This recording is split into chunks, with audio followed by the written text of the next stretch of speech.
Chapter 1 Resentment, 1994. The silence broke with the sound of a plastic device hitting a foam marble countertop. She picked it up again. Damn it. She gazed at the object of her demise.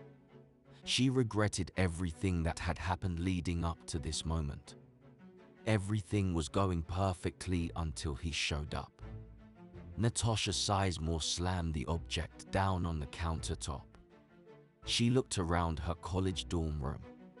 The sun blazed through the room, mocking Natasha in her darkest moment. I should be at Harvard, but here. I would have never fallen into his trap. She marched across the room and flopped down on her twin-size bed. She buried her head in her hands. Megan glares in aggravated silence as she witnesses the never-before-seen side of her roommate. Natasha was always cheerful, despite her geekiness, especially when she came back from her dates with Tamarius.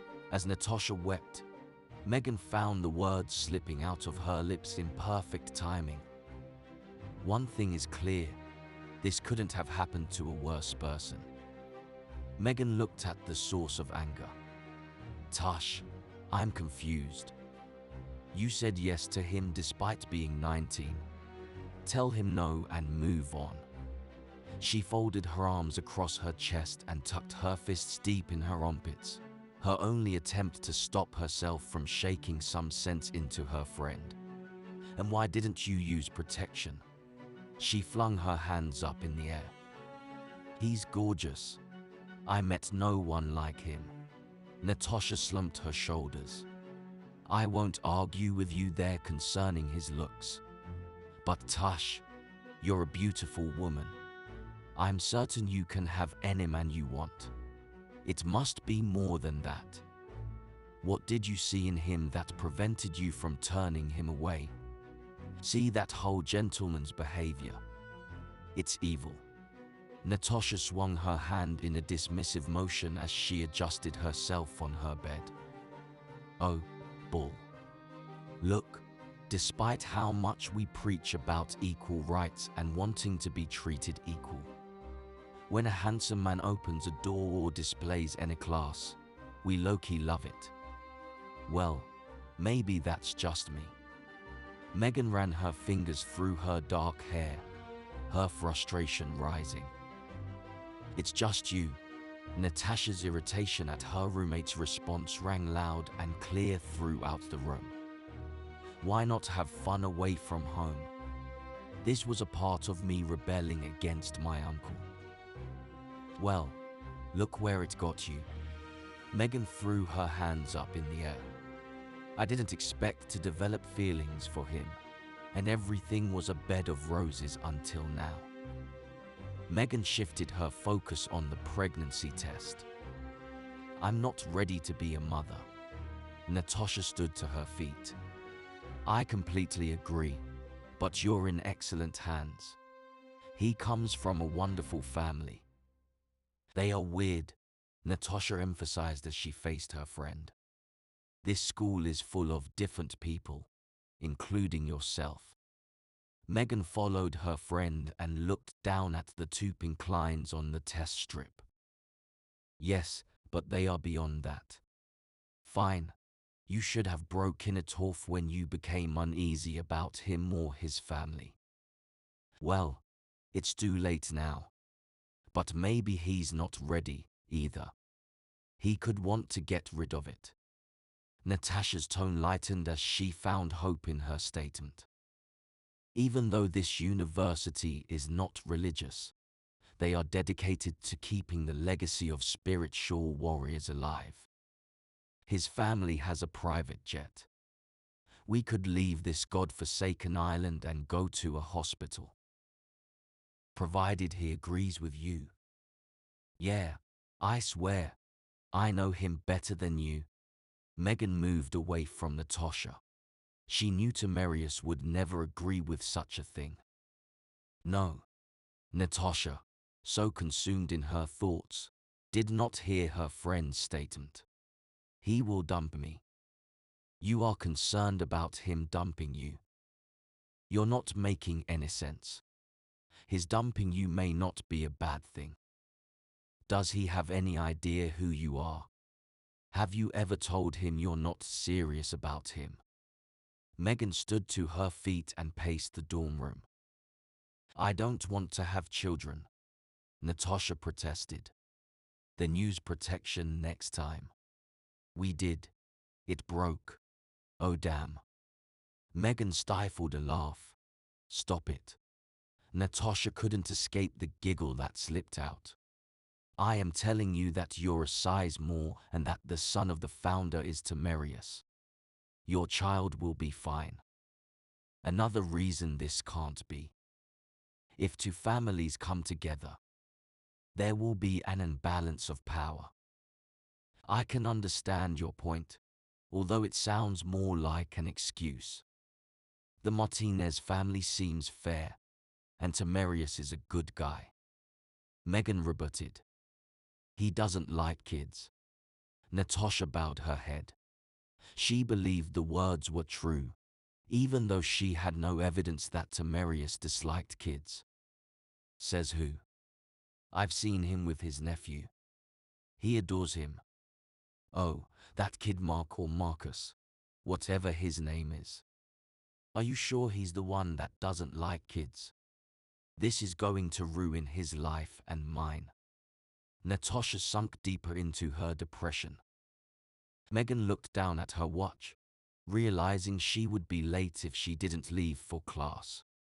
She moved towards the door, placed her hand on the doorknob, and paused. She looked back at her roommate. You may not understand that people like you and me were born privileged.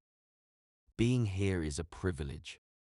Getting pregnant young, not a life goal. However, you meet and fell in love with a good guy from a wonderful family. An additional privilege.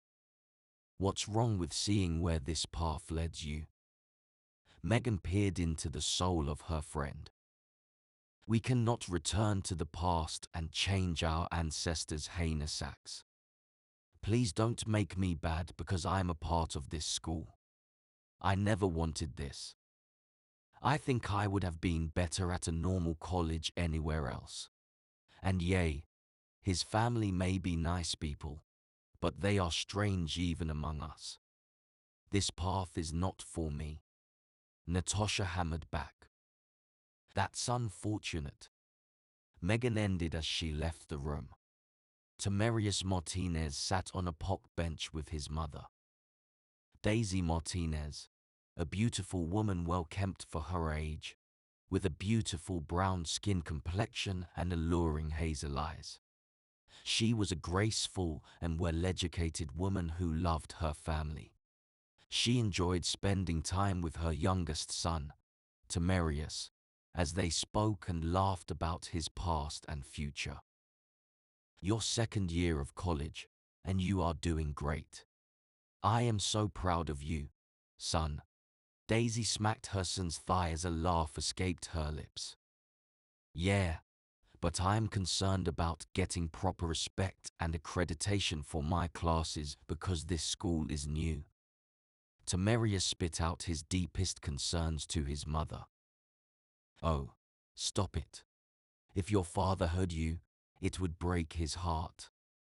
No disrespect, Mom. My diploma will say Princeton or Harvard, but what if people ask me personal things about those colleges, and I can't answer them? Tamarius released a heavy breath, then glanced across the campus. The wind gave a cool breeze as Daisy admired her youngest son. Your good looks and refreshing intelligence will dumbfound them. Daisy pinched her son's cheek playfully. Tamarius returned his attention to his mother. Mom, stop. You're the reason my ego is out of control. I can't help it if my son is wonderful. She pinched his cheek again. Now, don't worry about that piece of paper. Your father did a wonderful thing working with those colleges. Remember, the important thing is keeping the university a secret. You are right, Mama. I always am. Daisy glanced at a young woman, appearing hesitant to approach them. Is that Natasha? Daisy raised a brow. Temerius looked to where his mother was staring, seeing Natasha nearing them. Yes. He jumped to his feet. I don't know about this one. Daisy spoke under her breath. Temerius met Natasha halfway. He kissed her cheek and guided her to the park bench to sit next to his mother. Mom, this is Natasha Sizemore. Natasha, this is my mom. Sizemore. An image of an old news article concerning an untimely death of a young mother from the Sizemore family. I knew your mom. She was a wonderful person. Oh, thank you. I only remember a little about her. My uncle raised me alone. Oh, yes, Greg. How is he doing these days? Good. Working in his lab as usual. Natasha spoke before releasing a nervous giggle. Daisy smiled, noting that although Natasha was a lovely girl from a well-to-do family, she was not for her son. Are you all right? You seem upset, she remarked as she sensed Natasha's tension. It's stress from some upcoming exam, Temerius boasted proudly. Natasha laughed along, disregarding the quiver traveling down her spine. This girl is brilliant, Mom. She is at the top of her class in quantum physics. Really? Daisy took a deep breath, then pursed her lips.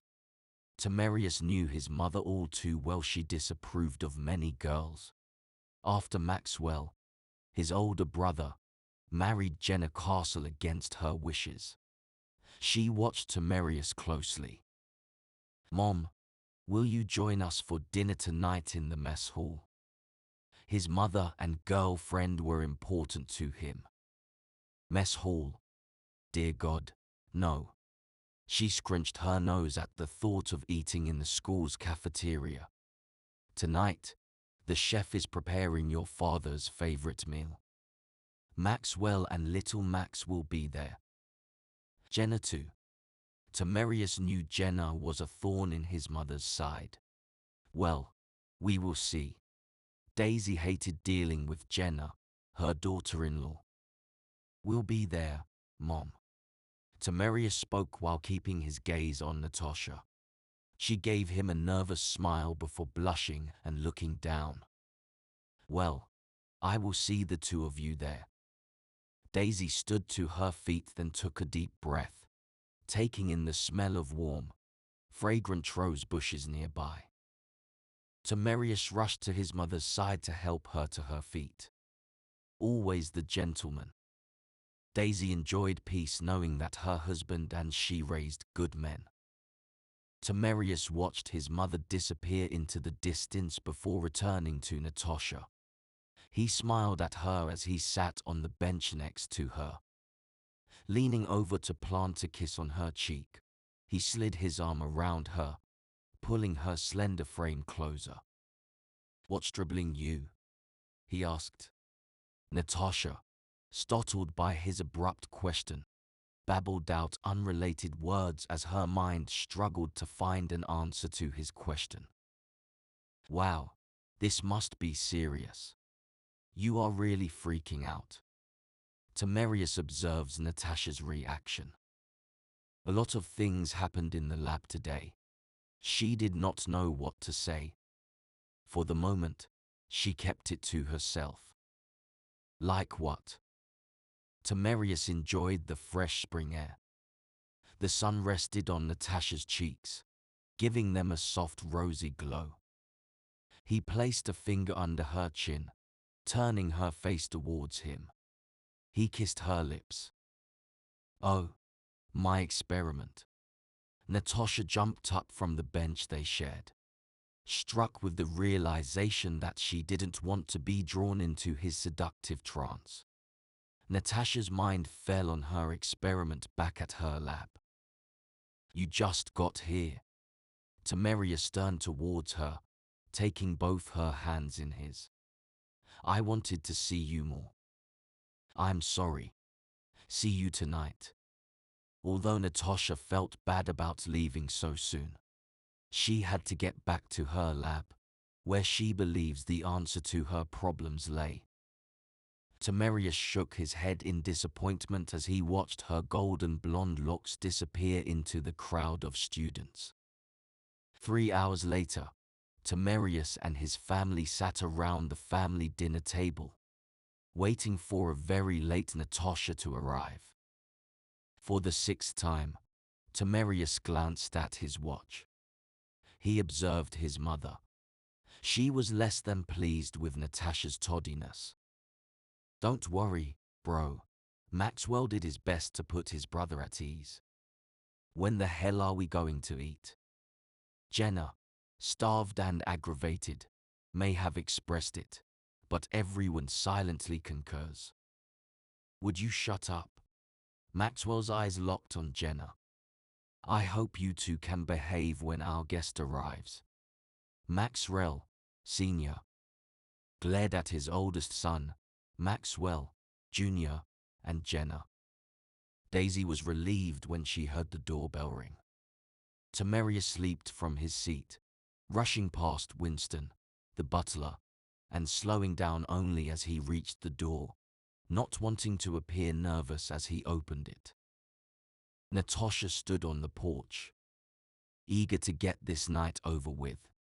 She was eager to return to the lab and work on her experiment. She felt she was on the edge of an important discovery. Temerius opened the door and peered into her eyes. She could feel the disappointment and embarrassment he felt because of her tardiness. He looked over her outfit and stepped onto the porch to speak with her. What are you wearing? He raised a brow as he inspected her. Natasha wore pants and a blazer. Although she looked nice with her blonde tresses pulled into a neat bun, Temerius always liked her in a dress when they planned to spend time together. He admired the female figure and its alluring curves. Are you serious? She rolled her eyes. Look, I don't have time for your male chauvinist demands. Natasha stepped past him, reaching for the doorknob. Stop. He pulled her hand away from the doorknob. What's wrong? Nothing. You know how I feel about these things. I'm not a chauvinist. It's a preference. Is that so? Well, I don't agree. I hate dresses. Pants are more practical. We don't live in the dark ages, she retaliated. You're being silly. You told me you loved wearing dresses for me. People change, Temerius. Things change. So, have your feelings changed for me? Sincerity rang through his voice, as his gut braced him for the pains of truth. Natasha looked away, attempting to hide a tear. Temerius' words impacted her more than she expected. Could this be true? She toiled over what was said. He turned her head towards him.